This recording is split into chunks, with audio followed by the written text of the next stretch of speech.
Damas y caballeros, sean bienvenidos a un nuevo capítulo de Conéctate aquí en las pantallas de TVU. En esta oportunidad seguimos apegados a la coyuntura nacional y también a lo que ha pasado a nivel regional. Estamos hablando del frente que ha puesto en la palestra el siguiente cuestionamiento que tiene que ver cómo ordenamos nuestros territorios, diferentes sectores anegados en el sector de la región del Biobío, para qué decir lo que está ocurriendo en Hualqui, también en algunos sectores de Santa Juana. Sin embargo, para profundizar en la materia me acompañan dos personas, dos invitados bien de lujo, déjenme decirles. Yo voy a proceder a sentarme en estos momentos y ya los ven en pantalla. Me acompaña la ministra de Medio Ambiente, Maisa Rojas. ¿Cómo está, ministra, el día de hoy? Muy bien, encantada de estar acá.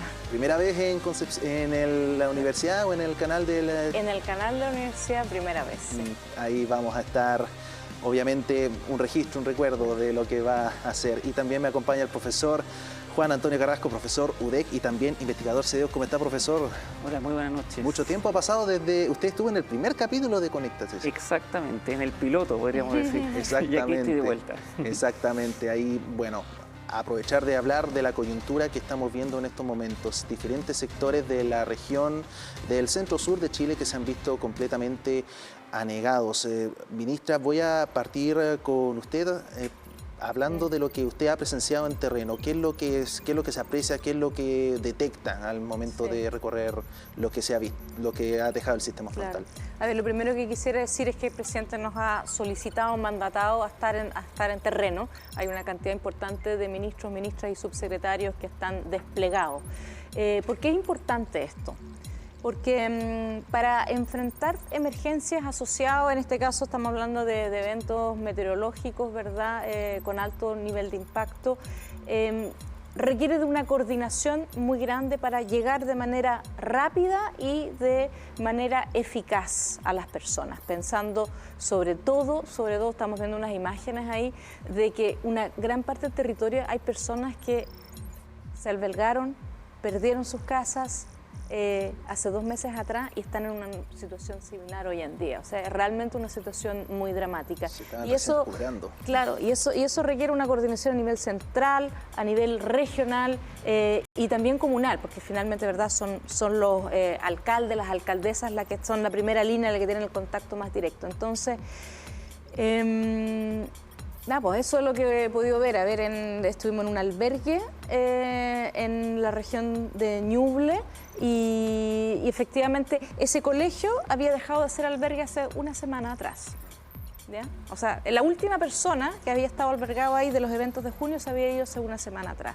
Muchas de las personas con las cuales conversamos estaban muy agradecidos por todo, pero era segunda vez que habían tenido que estar albergados. Episodios que lamentablemente se repiten evidentemente y que ponen en la palestra el tema de cómo organizamos nuestros territorios. Profesor, usted, investigador CDEU, obviamente le toca ver y precisamente esta coyuntura es materia de análisis. Lo que estamos viendo en estos momentos es la resulta de una mala planificación o derechamente no contemplar los factores externos que rodean a la región del Biobío. A ver, yo creo que hay varios factores que considerar. Un primer factor muy relevante tiene que ver con que tenemos que ir incorporando cada vez más en nuestros instrumentos de planificación los factores de riesgo. Si bien han habido avances en ese sentido, yo creo que hay una necesidad muy importante de incorporarlo de manera más explícita y también de irse adaptando a una nueva realidad desde el punto de vista no solamente climático, sino que también en términos de cuáles son los valores asociados a distintos paños de terreno y usos de suelo, y en ese sentido también hay una nueva realidad a la que tenemos que adaptarnos. Eso por un lado. Y por otro lado, ciertamente esto pone remarca la necesidad de una cierta resiliencia que requerimos en el territorio en términos de infraestructura, en términos de infraestructura de movilidad, pero también en dónde viven las personas, cuáles son los usos de suelos apropiados para lo que tenemos en el fondo en el entorno, no solamente medioambiental, sino que del habitar de las personas. Hay ahí un desafío muy relevante. Un poco para contextualizar, ministra, bueno, desconozco si ha tenido la oportunidad de visitar la región del Biobío en otras oportunidades, pero como usted sabrá, la historia de nuestra ciudad, nuestra capital regional, Concepción, está fuertemente ligada a la presencia que ha sido el río Biobío. Bajo su perspectiva de expertise, estos anegamientos, estos rebalses, deberían ser obviamente cómo uno va estructurando su ciudad, pero bajo su perspectiva, ¿qué tiene que cambiar ahora ya para poder cambiar la situación en el futuro? Efectivamente, el tema del ordenamiento territorial es un punto bien clave. Y acá Juan estaba hablando de resiliencia y ahí quería mencionar igual dos leyes que tenemos que son bastante recientes, pero su buena implementación nos debiera dar las herramientas justamente para enfrentar esta situación que tú estás mencionando. Tenemos desde el año pasado vigente la ley de marco de cambio climático, que tiene dos objetivos. Tiene por un lado el objetivo que probablemente es el más conocido, de hacerse cargo de las causas del cambio climático, que significa que vamos a tener que dejar de quemar carbón, petróleo, diésel, etcétera, es decir, nuestra transición energética, carbono neutralidad. Pero el segundo objetivo es que Chile sea resiliente a los efectos adversos del cambio climático. Y esa construcción de resiliencia es un desafío que es mucho más difícil en realidad que la otra parte. ¿Dónde está la dificultad en cambiar la cultura, en tratar de exactamente. mitigar? Mira, hoy día estuve en Laja y en Laja el alcalde me comentaba, bueno, se volvió, a ver, la última vez que se había inundado era el año 2006 y después fue junio y de nuevamente ahora. Llevamos una buena década con pocas precipitaciones, sequía. Y eso significa que también en el inconsciente colectivo, en la memoria colectiva, como que las precipitaciones y estas imágenes se nos habían olvidado. ¿Qué ha pasado en todos estos años? Básicamente se ha construido en el lecho del río. Era súper evidente, fuimos a verlo y uno veía así, está la carretera, el camino va así y después hay una bajada como de 5 metros. Y ahí habían casas. Estaba seco, pero claro, estaba seco porque no había estado lloviendo, pero era evidente que es el lecho del río. Y ministra, si era tan predecible, esto se pudieron haber hecho algún tipo de gestión antes, o sea, yo me imagino que en la cartera de medio ambiente, sin duda que hay muchas tareas por cumplir, pero obviamente la materia del invierno y las inundaciones no son algo prácticamente nuevo, por decirlo de una forma. Lamentablemente tienen que ocurrir estos episodios para que... Claro, lo que pasa es que, a ver, esto está fuera del radio urbano. En el radio urbano uno tiene los planos reguladores urbanos, ¿verdad? Donde ahí uno dice, lo que mencionaba acá el académico, ¿verdad? Que dice, ya bueno, acá voy a vivir, acá voy a poner un parque, acá voy a tener industria, acá voy a tener oficina y hago ese ordenamiento, ¿verdad? Fuera del área urbana eso no resulta, han habido una cantidad muy importante de parcelaciones, bueno, la gente compra y construye sus casas en lugares que no están urbanizados y que por lo tanto no hay nadie que le pueda decir, mira, acá está prohibido construir, pero eso es un tema muy importante. Ahora, la ley nos obliga a tener planes de acción para todas las regiones. Biobío está en este momento trabajando en su plan de acción de cambio climático, donde va a tener que incluir medidas para hacer frente a estos efectos adversos. ¿Qué efectos adversos? Por ejemplo, inundaciones, y el otro gran efecto adverso del cambio climático, asociado al cambio climático, son los incendios forestales. Estamos viendo en estos momentos al lado nuestro una de las noticias del diario Concepción Minbu, inicia proceso para un nuevo plan regulador metropolitano y alcaldes piden participación ciudadana, un tema que, bueno, me imagino que usted ha explorado a cabalidad, profesor. Antes de volver con usted y explorar en mayor detalle, el plan regulador metropolitano que tenemos aquí data de principios del 2000, es bastante antiguo y en esa materia se está tratando de renovarlo considerando la realidad en la que se vive en la región del Biobío.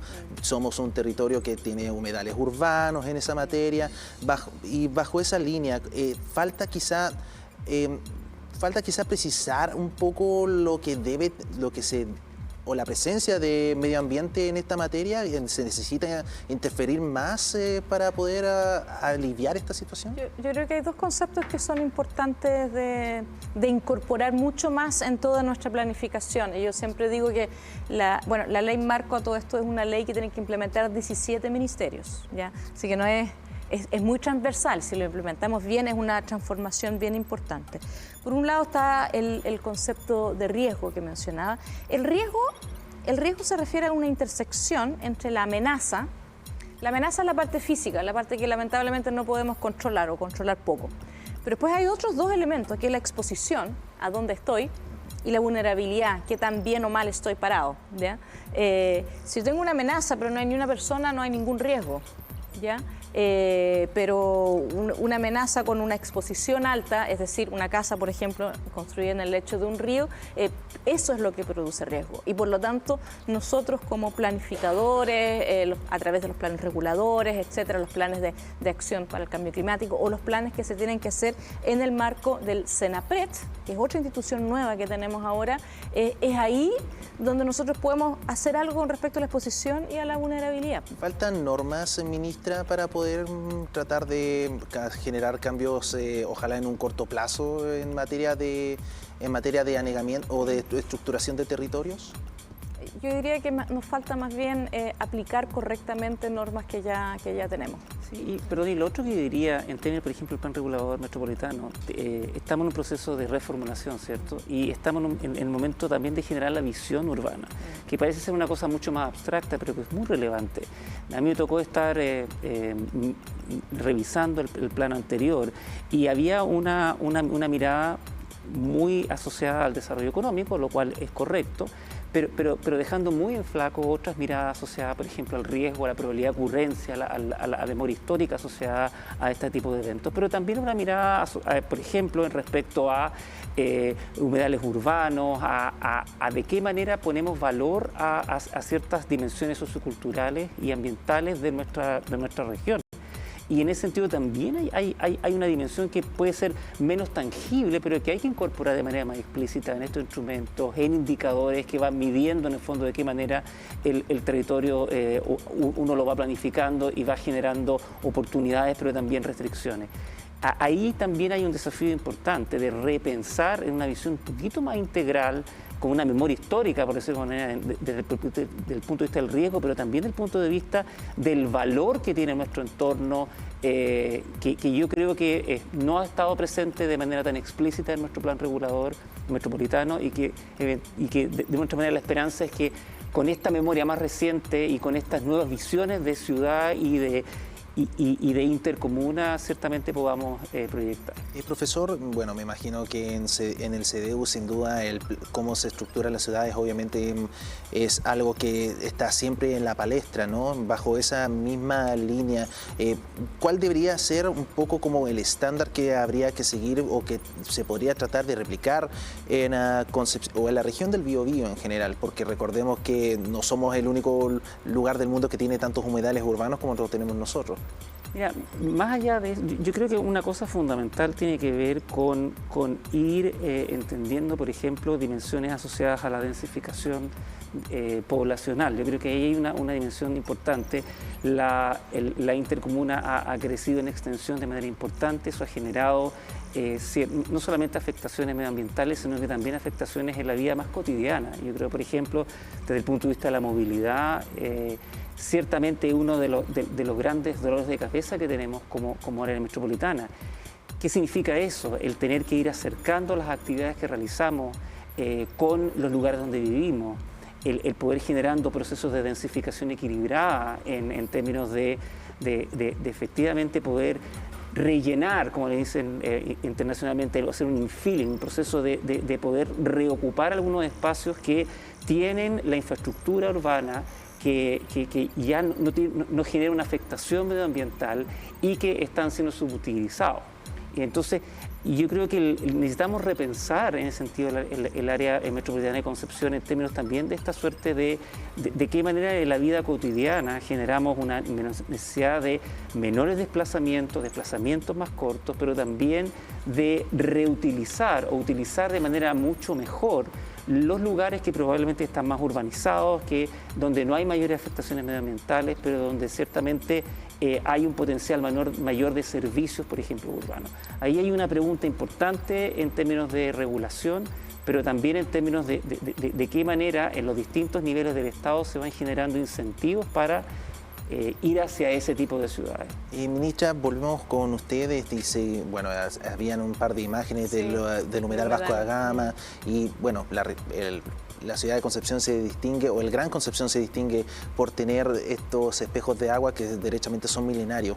Complementándose esto con la materia del frente, ¿hay preocupación respecto a cómo las lluvias van a alterar de alguna forma las propiedades iniciales o incluso el ecosistema que conviven dentro de estos espejos de agua? Desde la cartera de Medio Ambiente, ¿se está tratando de abordar esta situación de cómo preservar estos lugares? Sí. A ver, los humedales urbanos, o los humedales en general, cumplen muchísimos roles. Pero entre ellos está exactamente el de amortiguar las inundaciones. Eso es lo que hacen. Así que tener un humedal que funciona bien, que no está rellenado, nos permite enfrentar mejor una crecida importante de caudal, porque para eso están. Son capaces de absorber de mejor manera el agua y por lo tanto no inundar áreas en que no queremos que se inunden, ¿verdad? Donde tenemos casas y otro tipo de infraestructura.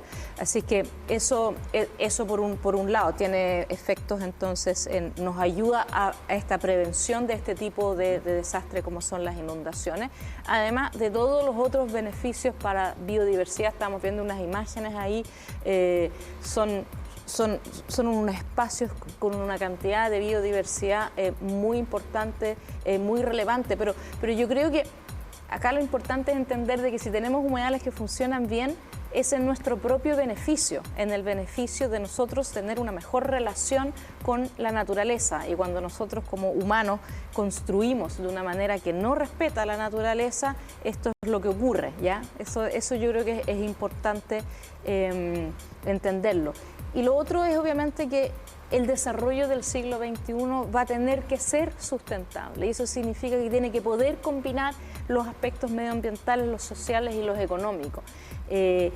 Y encontrar el punto en el cual los tres objetivos que son importantes para los seres humanos se puedan cumplir.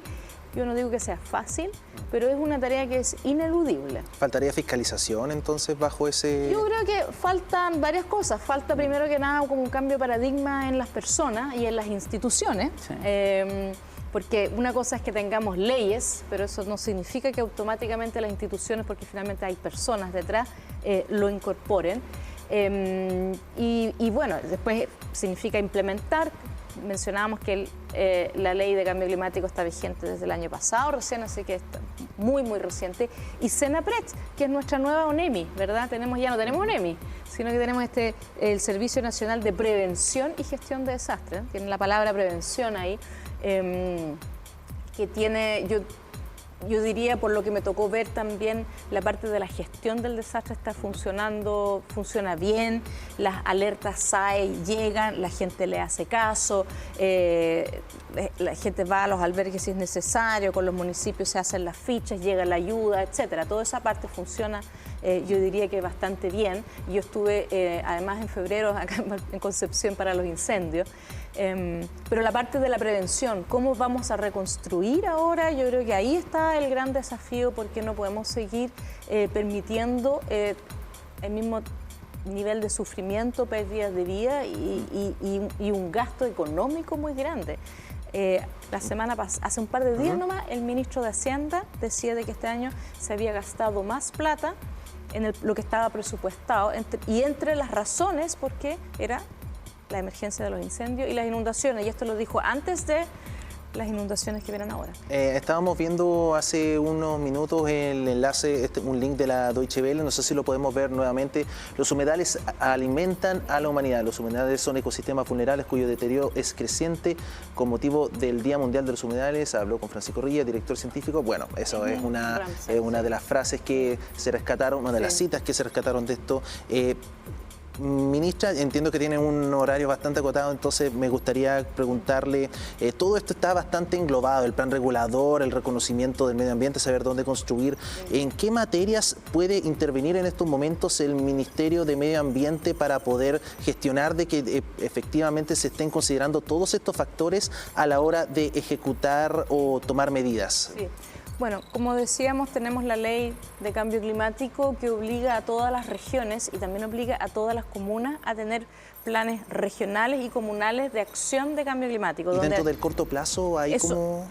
Tienen que tenerlos vigentes el próximo año, sé que es bastante corto plazo y hay sanciones asociadas a no tener estos planes funcionando operativo e implementarlo, porque una cosa es escribir el plan, la otra es después es implementarlo. Así es que tiene una estructura, la ley que es bastante ambiciosa y bastante exigente para el Estado completo. Está eso por un lado. Después,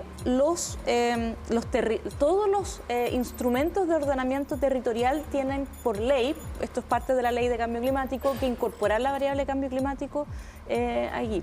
Así que los planes reguladores de ordenamiento territorial, los planes reguladores metropolitanos, todos van a tener que incluir la variable de cambio climático. Y eso significa, yo siempre digo, como ponerse los anteojos de cambio climático, mirar cómo pienso la ciudad, cómo pienso el desarrollo, cómo pienso la manera que construye, etcétera, a través de estos lentes, entender de que estas inundaciones son inusuales, este es un año en que está el fenómeno del Niño, etcétera, pero precipitaciones con temperaturas altas va a seguir ocurriendo.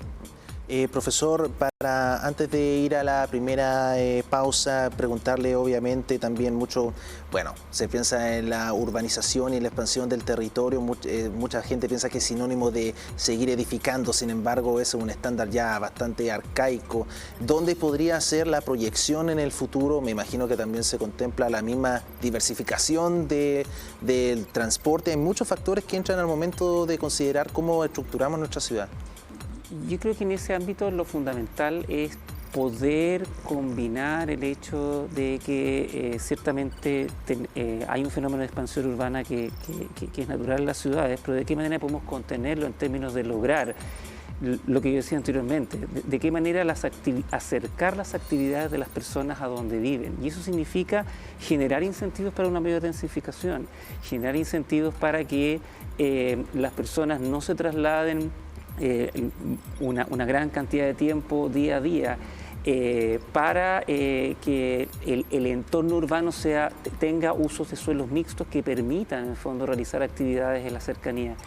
Esas cosas que son muy de la vida cotidiana, si se direccionan de manera correcta, permiten construir ciudades de mucho mejor calidad de vida y también de otra manera preservar esto que estamos buscando, que tiene que ver con un entorno ambiental, pero también con ciertos espacios que tenemos que cuidar, además de preservar una mejor calidad de vida desde el punto de vista de la congestión vial, del estrés diario que vivimos cada vez más en nuestra área urbana. Entonces yo creo que por ahí es un poquito volver a un poquito lo básico en términos de cuáles son las necesidades de la vida cotidiana, en términos de los tiempos, de las actividades, de generar incentivos asociados a tener estas ciudades cercanas y en donde hay experiencias que pueden estar en otros lugares, pero también están acá en ciertos sectores del área metropolitana de Concepción, y ahí yo creo que tenemos que empujar. Me gustaría dar un ejemplo de algo que uno puede hacer y que tiene como varios beneficios.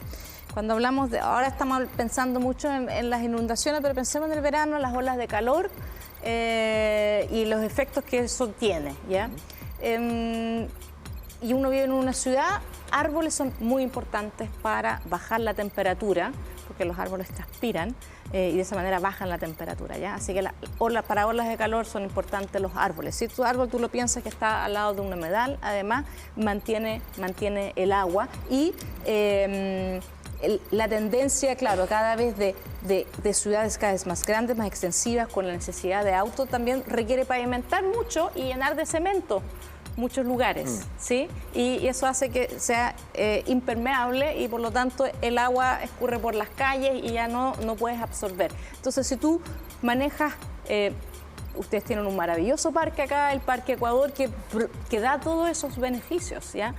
Ahí uno tiene una manera de planificar la ciudad y uno puede poner una ciclovía debajo de una gran hilera de árboles que te permite además andar, aunque hagan 35, 38, no sé, grados, ¿verdad? Vamos a esperar que este verano probablemente vamos a tener hartas olas de calor nuevamente, al igual que las que estuvimos el verano recién pasado, que produjo incendios forestales. Entonces, esas son soluciones, le llamamos soluciones basadas en la naturaleza, que pueden ser más económicas, que pueden traer muchos beneficios para las personas, para la sustentabilidad, para reducir nuestras emisiones, la contaminación local y hacernos más resilientes. Sí, no, y son esquemas de diseño urbano, o sea, son algunos esquemas que son factibles de implementar, son conocidos y donde se requiere un poquito de voluntad y de impulso al respecto.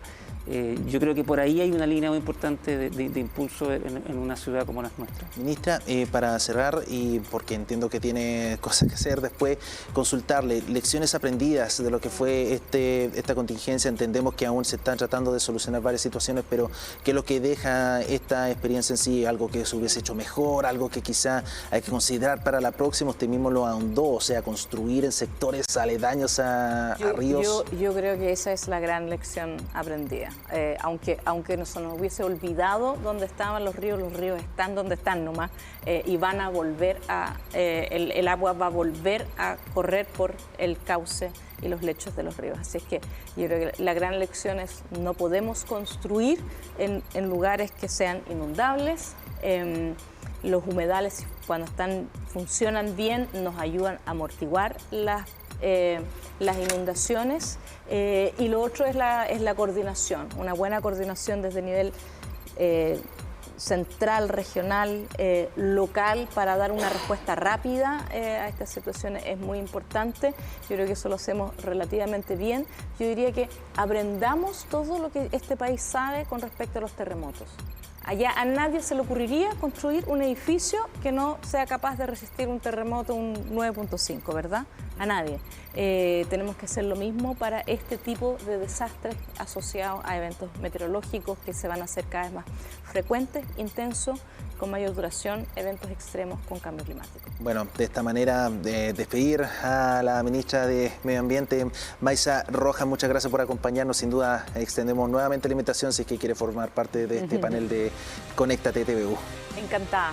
Nosotros nos vamos a una breve pausa, pero no se despegue de la sintonía de TVU, que en breve volvemos con más Conéctate.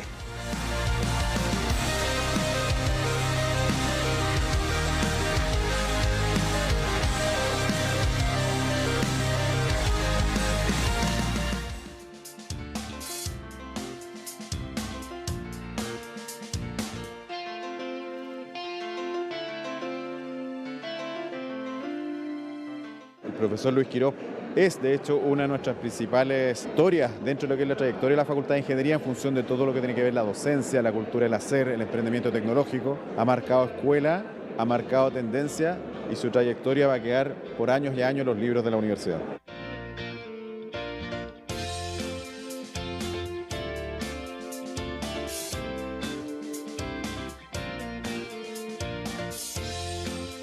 Lo que marca, yo diría, especialmente la carrera y la trayectoria del doctor Quirós es también la combinación adecuada de esta generación de conocimientos, la formación de investigación con la audacia para desarrollar actividades de emprendimiento a partir de las innovaciones que se generaban en la colaboración con los otros colegas.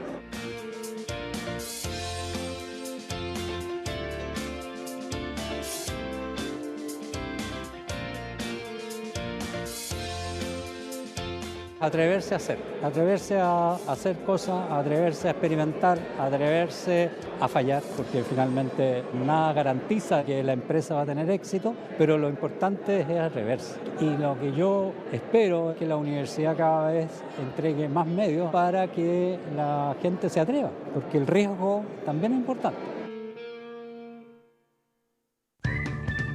Hola, soy Edmundo y gracias a Mundo Go puedo administrar mis tiempos. Guardar programación y verla cuando yo quiera. Adelantar y retroceder mis programas favoritos. Y repetirlos las veces que quiera. Esto me el control.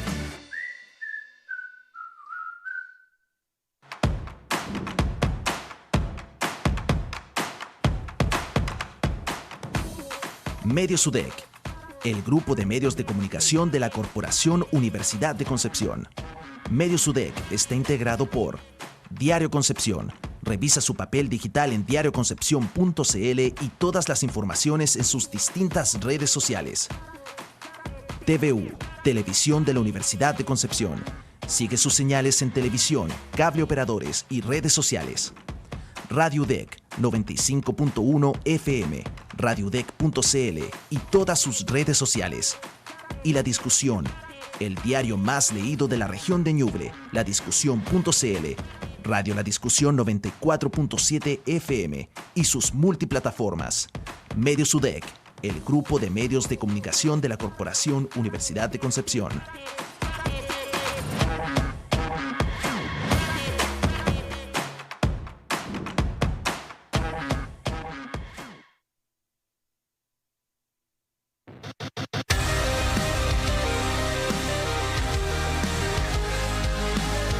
Volvemos de la pausa y en estos momentos me acompaña el profesor Juan Antonio Carrasco, profesor de la UDEC y también investigador CDU. Seguimos en el panel analizando la coyuntura regional, nacional, digámosle, y bueno, uno de los asuntos que tienen que ver con cómo estructuramos nuestras ciudades es lo que estamos viendo aquí en esta noticia del diario Concepción. Ampliación de Costanera y Chiguayante finaliza en septiembre. La obra lleva un 87% de avance, además de una nueva pista de doble calzada, sumará un mirador y etcétera, etcétera, respecto a esta materia. Y hablábamos con el alcalde de Hualqui, que una de las formas que él veía para tratar de evitar todas estas inundaciones que se vieron en sectores ribereños de la comuna es posibilitar la extensión de la costanera, porque acá lo vemos completamente resguardado, está a una altura más o menos indicada. ¿Es esta la solución, profesor? Sí.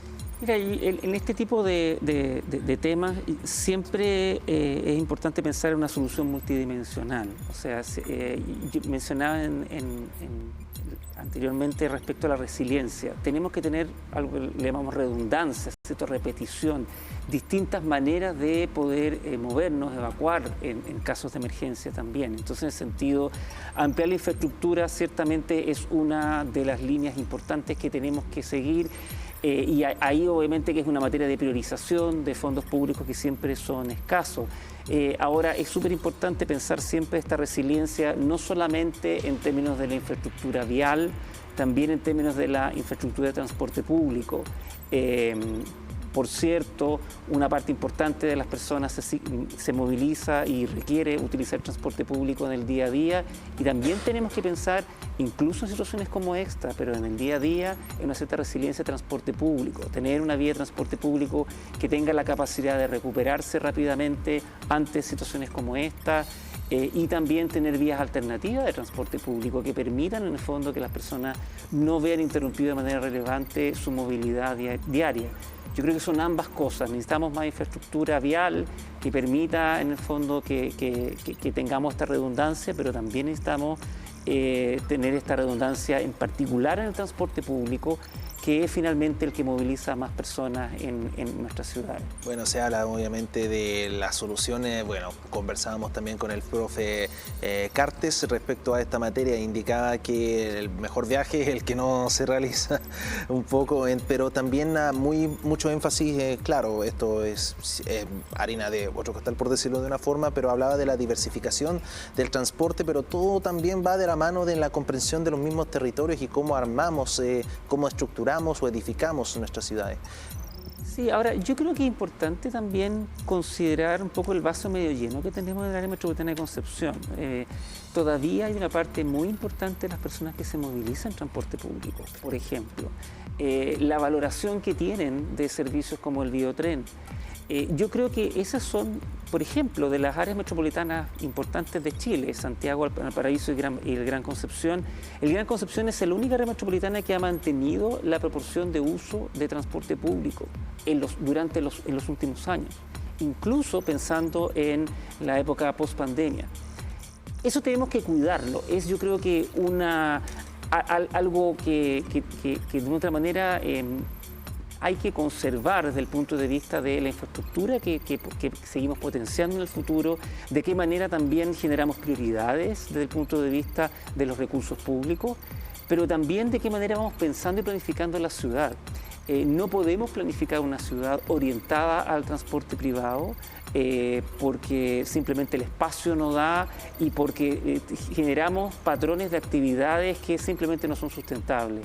Entonces, en ese sentido, muy de la mano, y aquí también en la línea de lo que conversábamos anteriormente del plan regulador, muy de la mano de esta visión de ciudad asociada a comprender y entender que el medio ambiente es parte de nuestra impronta como ciudad, también es que el pensar el transporte público como el gran eje articulador de la movilidad urbana, como el eje central de la movilidad urbana en nuestras actividades. Ahí hay un cambio de paradigma muy relevante donde tenemos una oportunidad importante, no solamente en el plan regulador, sino que en la manera como vamos pensando y priorizando las inversiones futuras públicas en nuestra región. Bueno, profesor, sin duda son coyunturas que lamentablemente vuelven a la palestra considerando toda la situación de crisis que se experimenta. Bueno, la misma ministra lo había destacado, ojalá evitar edificar en zonas donde ya se está viendo que el río está recuperando territorio, por decirlo de una forma. Bueno, lamentablemente se nos acabó el tiempo, profesor. Bueno, agradecer nuevamente a la ministra de Medio Ambiente que estuvo acá. Sabemos que tiene una agenda muy apretada, muy ajetreada, tiene que seguir recorriendo diferentes puntos que fueron afectados, pero nuevamente extender nuestro agradecimiento que haya querido visitar las pantallas de TVU. Y también, profesor Juan Antonio Carrasco, profesor de UDEC y investigador CEDO, muchas gracias por acompañarnos el día de hoy. Gracias por la invitación, un gusto estar acá. Bueno, nosotros nos estamos despidiendo de este capítulo de Conéctate TVU, sin embargo recuerden que pueden revisarlo cuantas veces quieran en el canal de YouTube oficial de TVU. Nosotros nos despedimos, quédense atentos a la programación de TVU.